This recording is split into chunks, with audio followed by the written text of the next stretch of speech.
అందరికీ నమస్కారం. Welcome to my Shivani cooking YouTube channel. ఈరోజు నేను నా ఛానల్లో మా ఇంట్లోని నిమ్మ చెట్టుకి కాసిన నిమ్మకాయలతో మా అత్తమ్మ నిమ్మకాయ పచ్చడి ఎలా ప్రిపేర్ చేసిందో చెప్తాను. ఈ వీడియో పూర్తిగా చూశాక మీకు నచ్చినట్లయితే తప్పకుండా శివాని కుకింగ్ యూట్యూబ్ ఛానల్ని సబ్స్క్రైబ్ అండ్ లైక్ చేయండి. ముందుగా చెప్పినట్లు నేను మా ఇంట్లోని నిమ్మ చెట్టుకి అన్ని నిమ్మకాయలన్నీ రాల్పాను. ఈ విధంగా అవన్నీ ఒక్కొక్కటిగా తీసుకొని ఒక బౌల్లో వేసుకున్నాను. దగ్గర నాకు ఒక 40 లేదా 50 నిమ్మకాయల వరకు వచ్చాయి. ఇక్కడ మనం నిమ్మకాయ పచ్చడికి పండు నిమ్మకాయలను మాత్రమే వాడాలి. లేదు అంటే కచ్చవి వాడితే మాత్రం అవి చేదవుతుంది పచ్చడి మొత్తము. కాబట్టి మనం పండు నిమ్మకాయలు మాత్రమే ఇక్కడ యూస్ చేసుకోవాలి పచ్చడికి. ఈ విధంగా నేను తెంపిన నిమ్మకాయలన్నీ ఒక్కొక్కటిగా తీసుకొని ఒక బౌల్లో వేసుకున్నాను. ఆ తర్వాత ఆ నిమ్మకాయలన్నింటినీ శుభ్రంగా వాష్ చేసుకోవాలి. ఈ విధంగా కడిగి పెట్టుకోవాలి. ఆ తర్వాత వాటిని ఒక న్యూస్ పేపర్లో లేదా క్లాత్లో వేసుకొని ఆరబెట్టుకోవాలి కొద్దిసేపు. ఆ తడి అనేది మొత్తం పోయిందాక ఆరబెట్టుకోవాలి.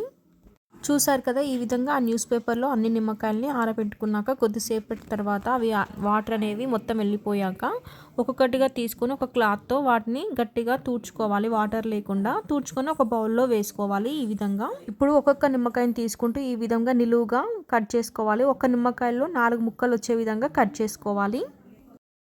ఆ విధంగా కట్ చేసుకుంటూ వాటిని ఒక బౌల్లో వేసుకోవాలి. అన్ని నిమ్మకాయలని ఆ విధంగా కట్ చేసుకోవాలి. ఇప్పుడు ఇందులో ఉప్పు ఎంత వేయాలత్తమ్మా? 1/2 కిలో ఉప్పు, 2 స్పూన్ల పసుపు. ఎన్ని డేస్ అట్లా పెట్టాలి ఇవి కలిపి ఉప్పు పసుపు? ఒక 2 డేస్. 2 డేస్ తర్వాత మళ్ళీ మనం పోపు వేసుకోవాలి. అప్పుడైతే ఏంటంటే ముక్క చితకకుండా గట్టిగా ఉంటుంది.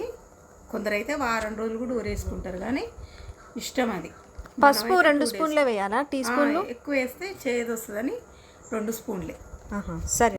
3 డేస్ తర్వాత మనం ముందుగా ఊరపెట్టుకున్నాం కదా, మూత ఓపెన్ చేసి ఒకసారి బాగా కలుపుకోవాలి. ఈ విధంగా కలుపుకున్నాక ఒక బౌల్ తీసుకొని అందులోని నిమ్మకాయల్ని కొద్దిగా ఈ బౌల్లోకి షిఫ్ట్ చేసుకోవాలి. అంటే మనకి 3 డేస్ వరకు మనం ఊరపెట్టాం కదా, ఇప్పుడు అందులోని గింజలన్నీ కిందికి వస్తాయి. అందుకోసం అనేసి ఈ విధంగా పై ముక్కలన్నీ తీసుకొని ఒక బౌల్లో వేసుకోవాలి. ఇప్పుడు ఆ గింజలన్నీ కిందికి చేరుతాయి, అవన్నీ పక్కకు పడేసేయాలి. గింజలన్నీ తీసేసాక అందులోని రసాన్ని మనం ఇందులో వేసుకొని కలుపుకోవాలి. ఇప్పుడు మనం ఆవపొడి తయారు చేసుకోవాలి. 1 కప్పు ఆవాలు తీసుకున్నాను. అవి మిక్సీ జార్లో వేసుకొని ఈ విధంగా గ్రైండ్ చేసి పెట్టుకోవాలి.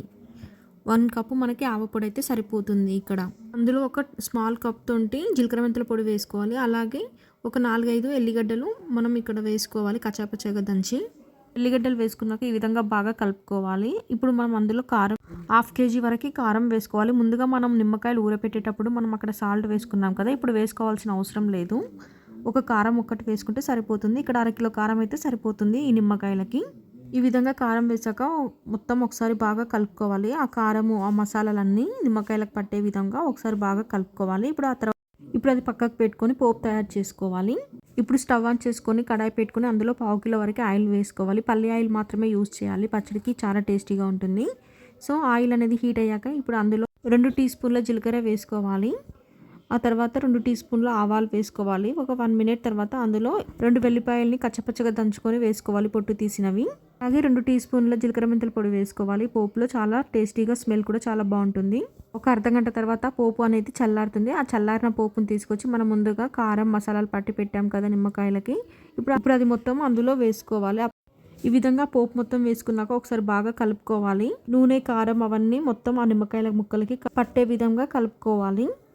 చూసారు కదా, నిమ్మకాయ పచ్చడి రెడీ అయిపోయింది. ఈ పచ్చడి అనేది మనకి చాలా రోజుల వరకు నిల్వ కూడా ఉంటుంది.